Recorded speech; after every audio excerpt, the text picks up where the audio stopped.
No matter how secular Christmas is becoming, it will always be about Jesus.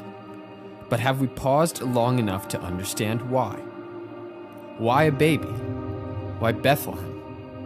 Why a virgin birth, a stable, a star? Why set up the Nativity? Why sing about him and to him? Why give gifts in his name?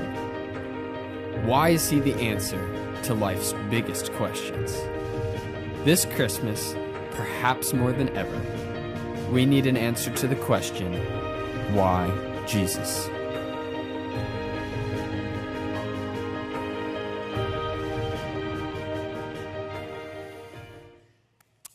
I am really excited about this series. I'm excited about Christmas weekend coming up in our 4 services.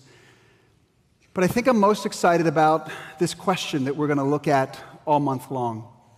Why Jesus? And it's simple yet profound, and today is going to serve as an introduction to this series and all that we're going to do surrounding it this month. So I have a lot of excitement, and I think there's something about this time of year that has a good bit of excitement attached to it. But we also recognize that not everybody shares that same excitement. We say this every year, and there's some of you that weren't expecting this to be true of you this year, but because of what's unfolded in your life, this will be the first year, this first Christmas, without that loved one that passed away this year. This will be that first Christmas since that change in your job and your career. This will be that first Christmas since that diagnosis came that you weren't expecting nor hoping for. And there's something about Christmas that shines a light on the hurts and the brokenness that's often already there in our lives, but it somehow gets exaggerated during this time of year. And maybe it's not the hurts and the brokenness, but life is filled with problems that we can't solve, people that we can't control. And by that, I don't mean that we should be trying to control people, but there's people that will do and say things that we didn't expect. And expectations that we can't meet.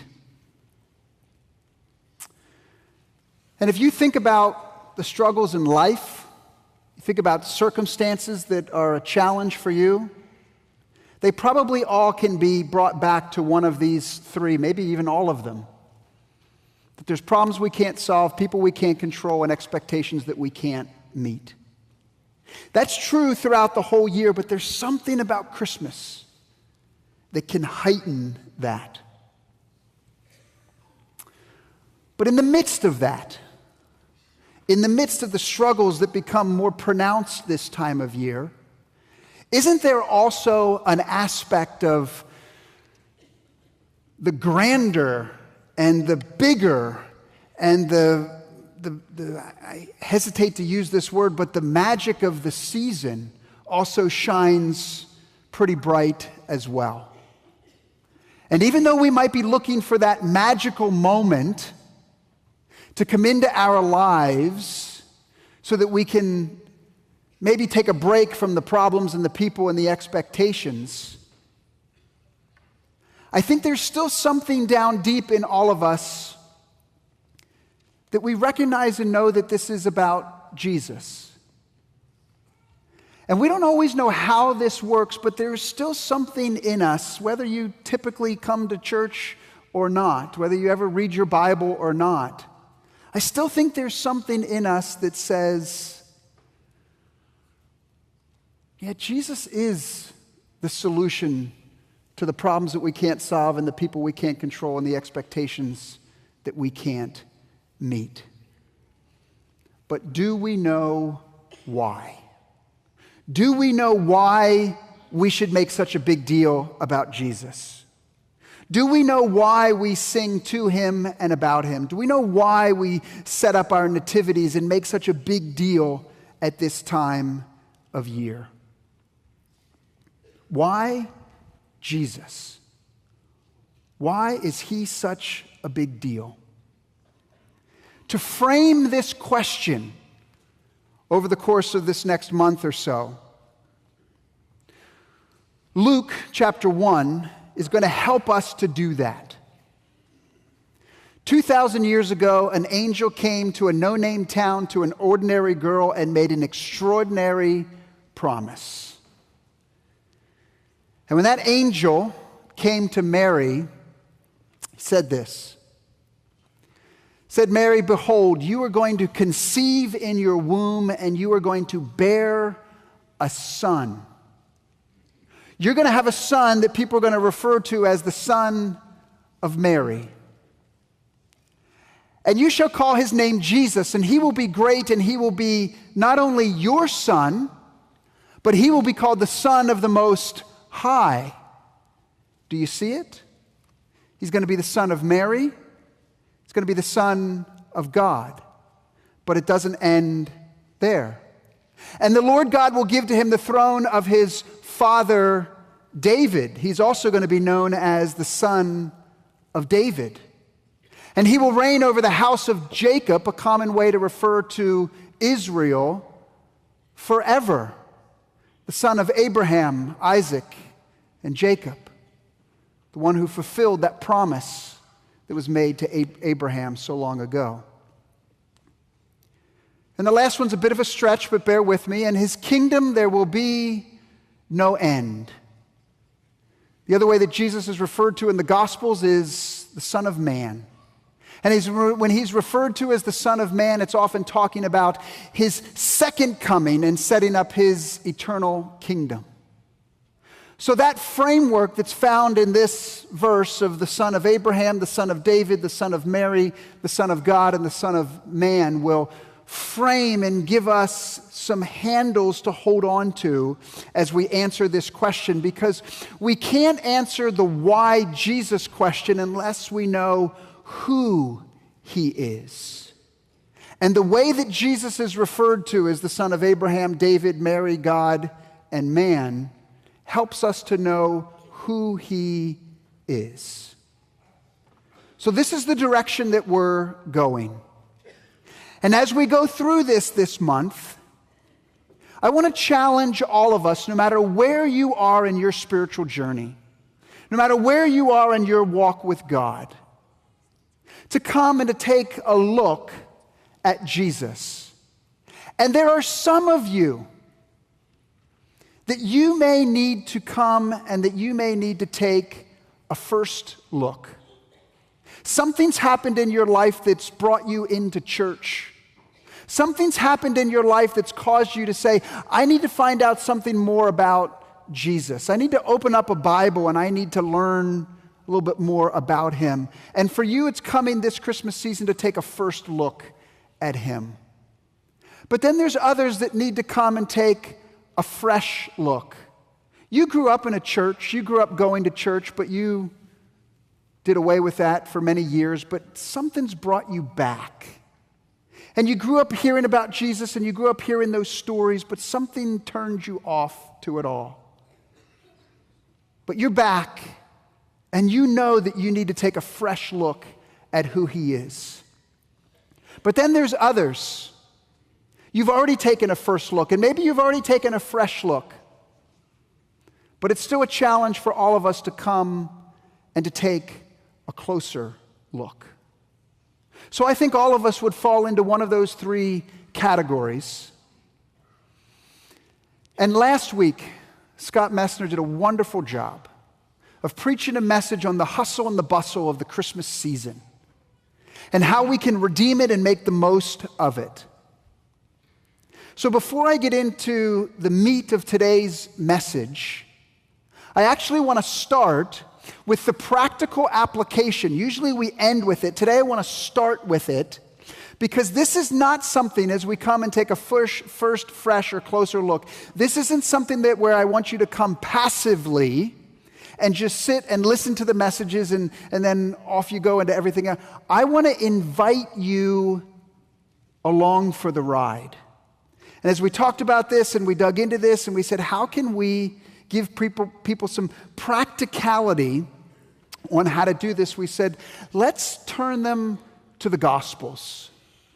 Let's encourage people to look to one of the Gospels this Christmas season in order to take a fresh, or a closer look at Jesus.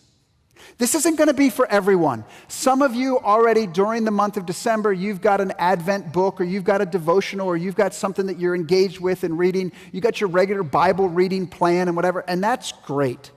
I don't want to add to your hustle and bustle by giving you one more thing to do. But for some of us, we're right here at the beginning of the month. And our challenge is we not only go through and preach these messages, but my challenge for you is to engage with us by picking one of the 4 Gospels, one of the 4 accounts of Jesus' life, and reading it as an individual, as a couple, as a family, as a small group, whatever it might be, whatever works for you. And I'm not saying read it and get it done by Christmas. Maybe you start now and it launches you into 2018. Maybe, now's not the right time and you're going to start that January 1. That's fine. But in order to answer the question, why Jesus, I don't want to just spoon feed you answers. I want you to discover those answers for yourself. So if that resonates with some of you, I want to help you to pick the right gospel for you to read, because I don't want you to be an overachiever. You've already got too much going on. Don't try to read all of them. Just pick one.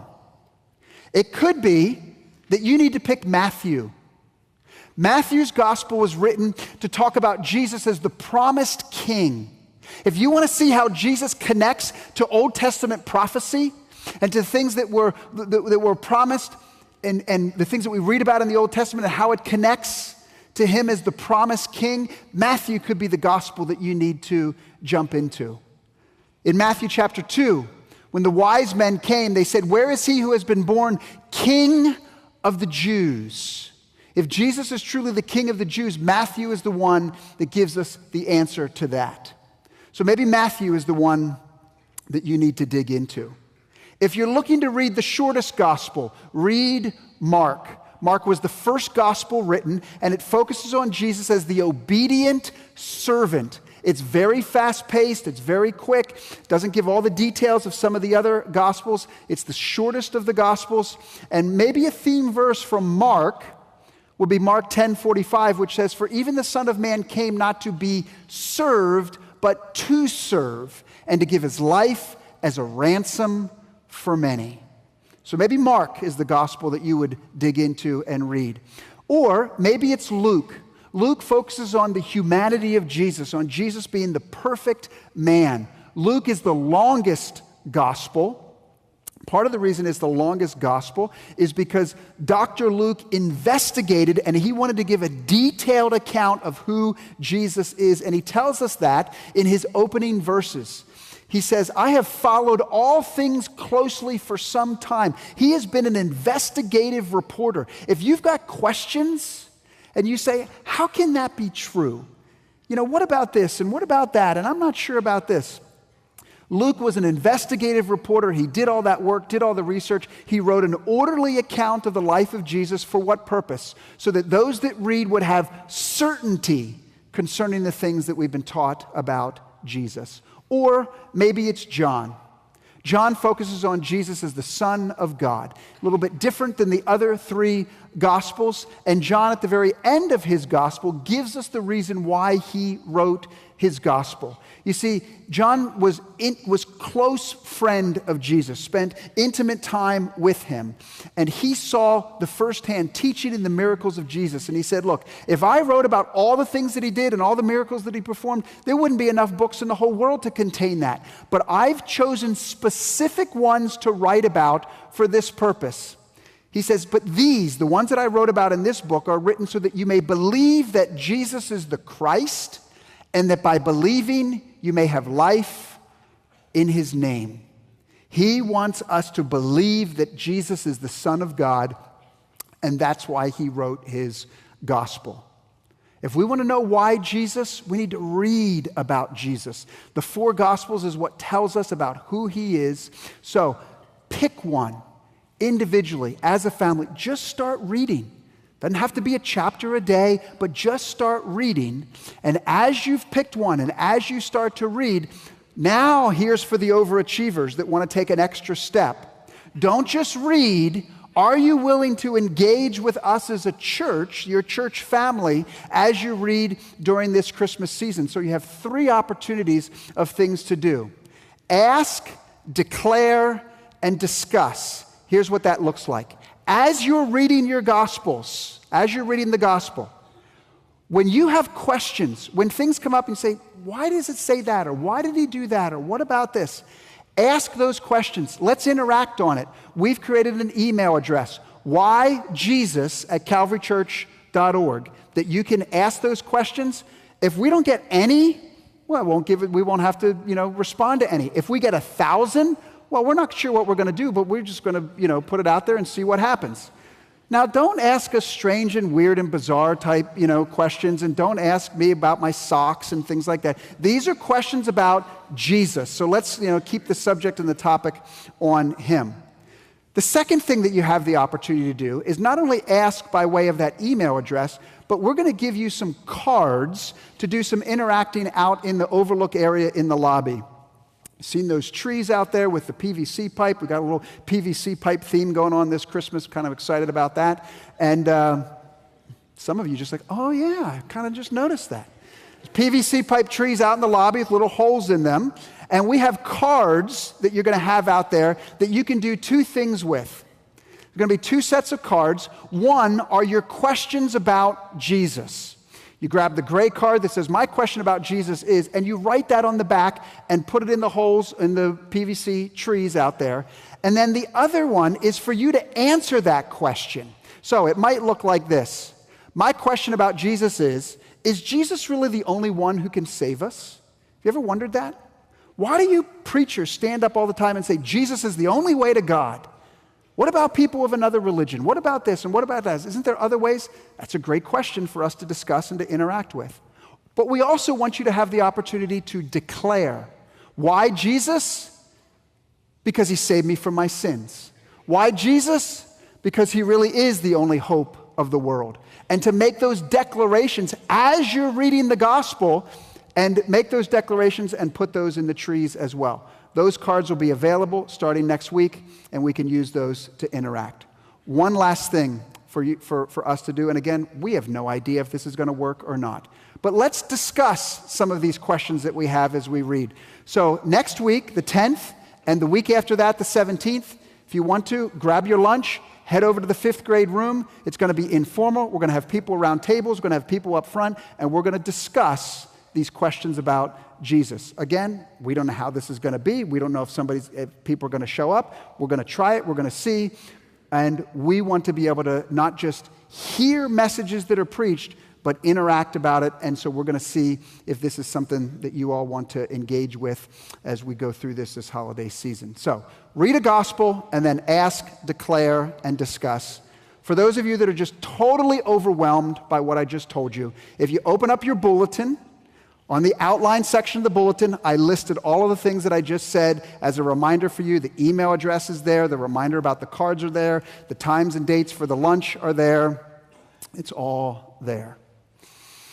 Now, because I do a pretty good job of knowing what thoughts and questions are in your mind as I'm preaching, some of you are sitting there right now saying, this doesn't seem like much of a sermon. When are you going to start preaching? Right now. For those of you who are married, hopefully you fondly remember your wedding day.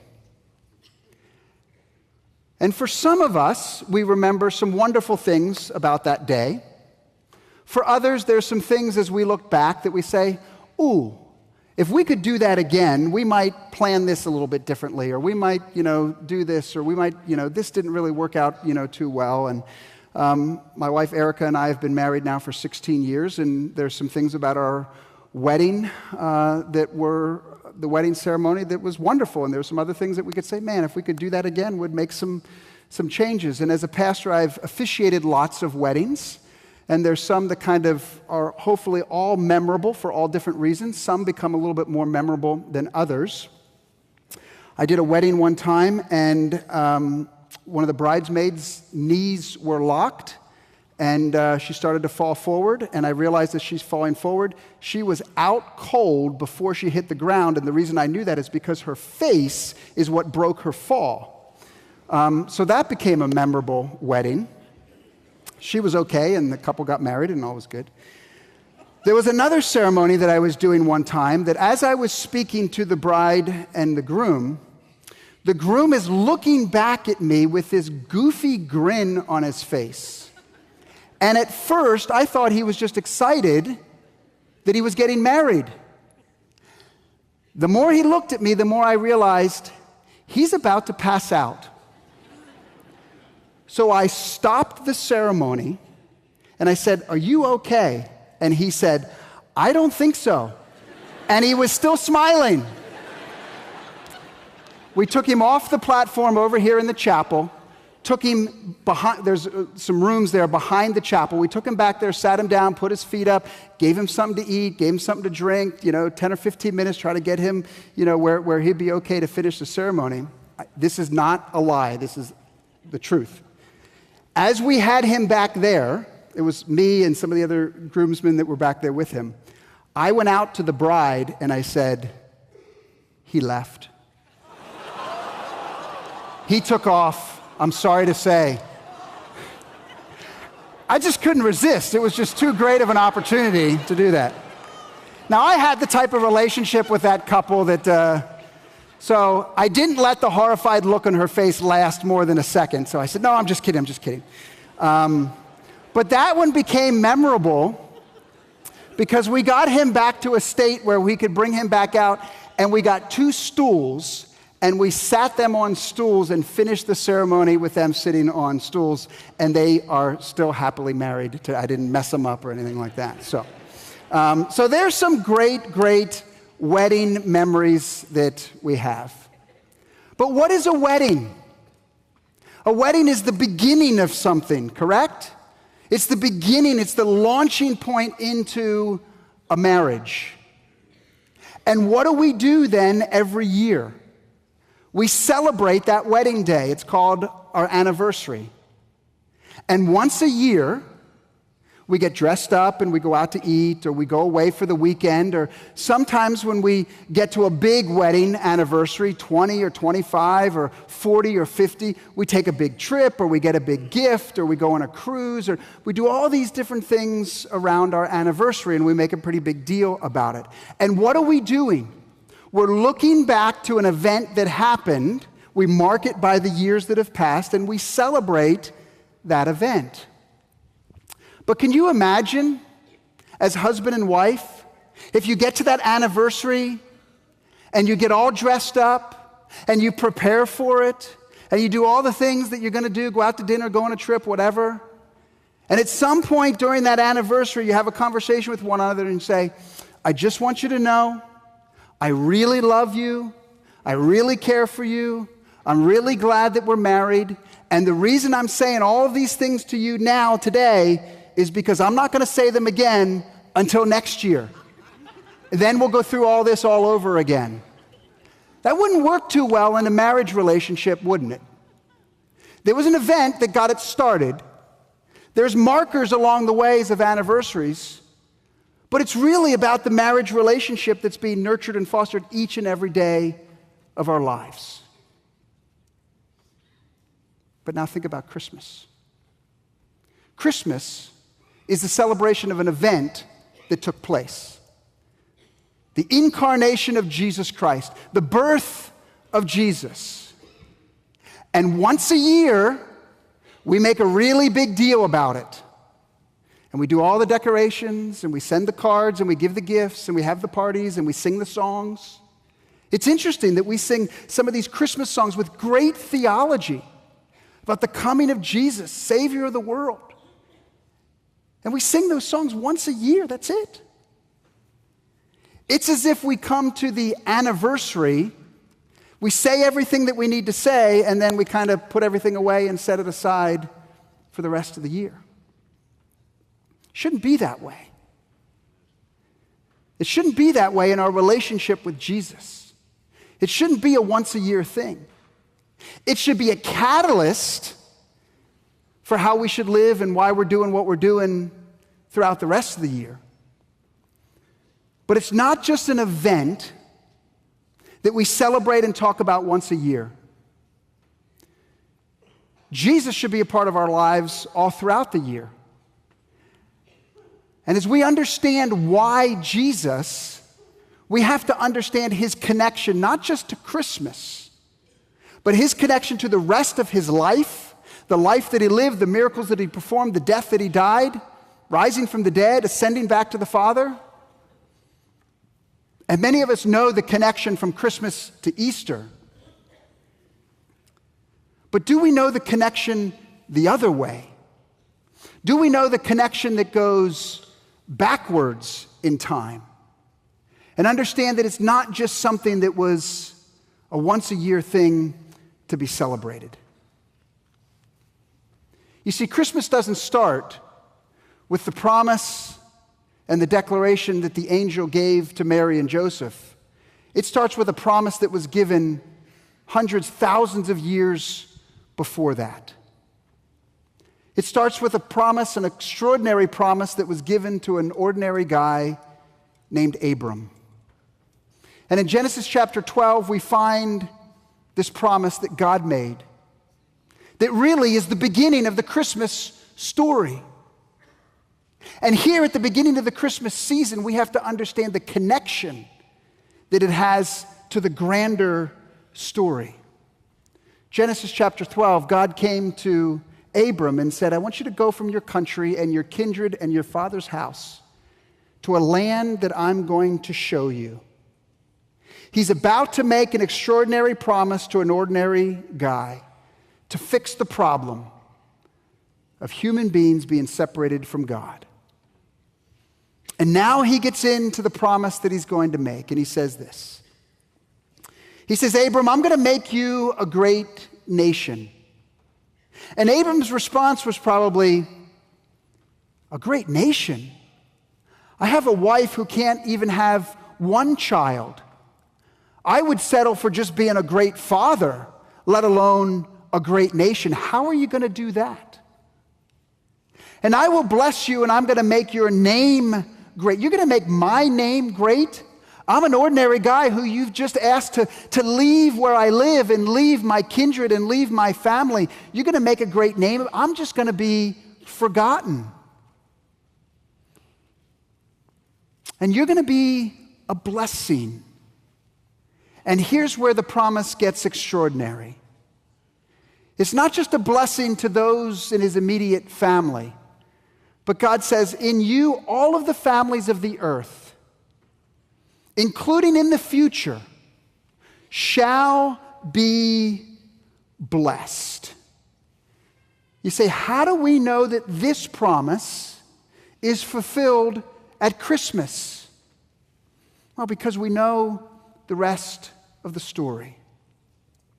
Did Abram know the rest of the story? Absolutely not. You see, there was a lot of pieces that Abram couldn't put together, a lot of things that he didn't understand. As he looked at his life, he says, God, I've got problems that I can't solve and people that I can't control and expectations that I can't meet. And I don't see how it's all going to work itself out. But because I know a little bit of something about who is making the promise, I will believe you. Genesis 15:6, and he believed the Lord. And the story begins to unfold. And eventually he did have a son. And that son had 2 sons. And one of those sons then had 12 sons. And then ultimately there was a great nation. But in the midst of that story, there was years of silence and there was lots of ups and downs. And there was times that the thread of that promise seemed to be lost. And again, another time of hundreds of years of silence that must have seemed like an eternity, and all seemed to be lost until an angel showed up and made another promise, this time to that ordinary teenage girl. That promise that says you're going to bear a son, and he's going to be the Son of the Most High. He's going to sit on the throne of his father David, and he'll reign over the house of Jacob, and his kingdom will have no end. If we understand the bigger story, the grander story, we understand the similarities between Abram and Mary. Two ordinary people that God said, I'm going to use you, and I'm going to make a promise, and I'm going to fulfill that promise. And there's nothing extraordinary about you, but there's something extraordinary about me and the promise that I'm going to make. Did Mary have problems that she couldn't solve, and people she couldn't control, and expectations she couldn't meet? Absolutely, especially now. She didn't have all the pieces put together. She didn't know how it was all going to work out. But her response was just the same as Abram's response. Mary said, "Behold, I am the servant of the Lord. Let it be to me according to your word." According to the promise that you made, let that be true. I believe what you're going to do. I don't see it. I don't see how it's all going to work out. The circumstances of my life right now seem a little crazy and haphazard. Some of you maybe can relate to that. But I believe and I trust in this promise that you have made. That promise is fulfilled. And Jesus is born and he grows up. And he lives and he teaches and he performs miracles. He goes to the cross and he dies for the sins of the world, rises again on the third day. And the people that were closest to him came to believe that he was the fulfillment of that promise that was made to Abraham. And so some that were closest to him said, hey, we need to come and we need to write this down. We need to capture what took place. And one of those gospels that I challenge and encourage you to read is the Gospel of Matthew. Not the first one written, but the first one that we have in the New Testament. The one that would be written about Jesus fulfilling those promises. And when Matthew sat down through the inspiration of the Holy Spirit and began to pen his gospel, he didn't start it by saying, once upon a time, or a long time ago in a galaxy far, far away. He started in a very uninteresting way. It was not an engaging first line. But Matthew's gospel starts this way. He says, the book of the genealogy of Jesus Christ, the son of David, the son of Abraham. What does that tell us? That tells us that what we are celebrating at Christmas, the coming of Jesus, the incarnation of Jesus, the baby in the manger, is not an isolated event, but it's connected to the promise that God once made to a nomadic herdsman in the middle of nowhere about blessing the whole world through him. And Matthew connects those dots for us and says he's the son of David and he's the son of Abraham. And when all hope seems lost, we can still trust that God is at work. That there's times that God seems to be silent, but he's not still. But not everyone saw it. People were distracted. People were looking at other things, and they were looking at other places. And even those that were looking for the fulfillment of the promise didn't see it in the coming of Jesus. Some did. After Jesus' life, Paul clearly saw it, and Paul clearly connects the dots for us. In Galatians chapter 3, Paul tells us that in Christ Jesus, the blessing of Abraham might come to the Gentiles. The blessing that God promised Abraham is fulfilled in Jesus Christ, Paul tells us. But some still miss it. It's kind of like the struggle that we have today. In the midst of the Christmas season, in the midst of the hustle and bustle, there are still people that miss Jesus. There are still people that miss that it's all pointing to Him, even if He's right there in front of us. This happened today, and it happened back in Jesus' day as well. John chapter 8 tells us the story of Jesus interacting with some religious leaders, some people who knew their Old Testaments, some people who knew the history and knew what they should be looking for. But Jesus didn't come and fulfill what they were expecting. He didn't meet their expectations, so they missed Him, even though He was right in front of them. In John chapter 8, He talks about being the light of the world. He talks about knowing the truth and the truth setting them free. He talks about believing in Him so they could live eternally. And their response to Him was they called Him names.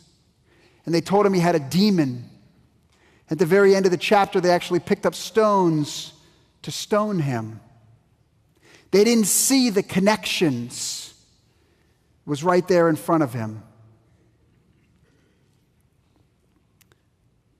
But Jesus connected the dots for them.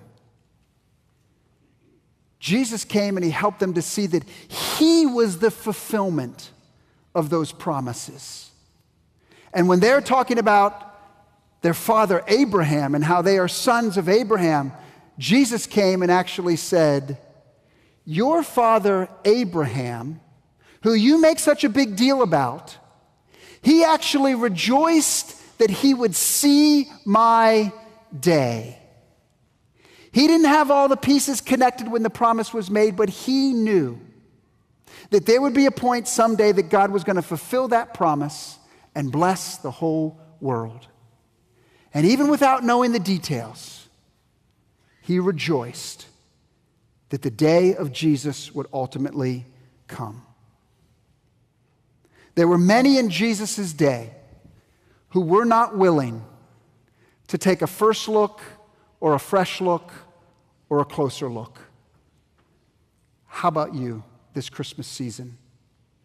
Can we rise above just the once-a-year pressure and all that comes with it, to say, this isn't just about what we celebrate in December, but it connects to what we celebrate at Easter, but it also connects us back to the ultimate plan and the story and the promise that God has made. Why Jesus?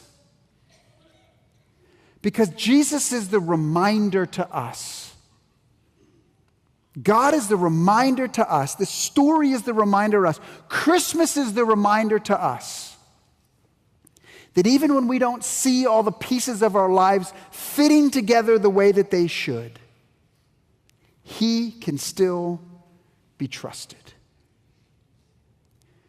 It reminds us, as the Word tells us, that God so loved the world that He gave His only begotten Son. But in the midst of that, it reminds us that it's not just about the world collectively, but it's about us as individuals. He came and He made a promise to Abraham. He came and He made a promise to Mary. Individual lives, individual people matter. It's a reminder to us that Christmas may not eliminate the problems that we can't solve and the people that we can't control and the expectations that we can't meet. But in the midst of that, in the midst of those pressures, in the midst of the circumstances that we would just love to be released from, do we recognize and are we okay that God is bigger than those? that we can still put our hope and our faith and our trust in him through all of that? And are we willing this Christmas to be like Abram and Mary and say, I don't have all the pieces figured out. I don't have all of the connections made. God, as I look at my life right now, as I look at the problems and the people and the expectations, I don't know how all of this is going to get worked out. But are you willing to say, I believe, and I trust, and I have faith? And are you actually willing, not in a health and a wealth way, but are you willing to actually come and say, God, in the same way that Abraham and Mary weren't expecting you to show up on the scene, God, I don't know what it looks like for you to show up on the scene, but I'm asking that you would. In the midst of the problems and the people and the expectation, would you show up on the scene and do something unexpected in the way that you did in their lives? And let's see what happens. Not to take away the problems and the people and the expectations, but maybe in spite of those, or maybe right in the midst of those, that we can trust, because we know the bigger picture and the bigger story, that it's not just an isolated event and an isolated story, but he truly is the son of Abraham. And because of that, we can continue to have hope and faith and trust, even when we don't see all the pieces coming together. I'm going to invite the worship team to come back, and I've got a song and an opportunity for us to just take in the reality of the promise and the hope that's there in Jesus Christ. So we're going to play this song. We want you to just kind of sit and listen, take a few minutes before the hustle and the bustle comes running back into your lives again. Just take a minute to pray, to reflect, to think about these words, to sing along, and then we're going to rise to our feet and sing as well. So let me pray. Father, thank you for those promises that you made to people who in no way could have seen or understand fully what you were doing. And God, we are just like them. We look at the circumstances of our lives and we say, God, we don't know what you're doing in the midst of it all.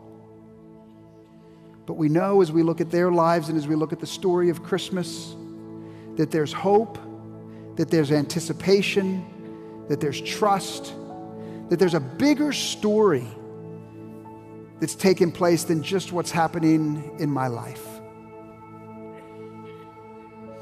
So God, would you do something unexpected in the midst of the problems, in the midst of the people, in the midst of the expectations this Christmas season? And would you do it for your honor and for your glory? In Jesus' name, amen.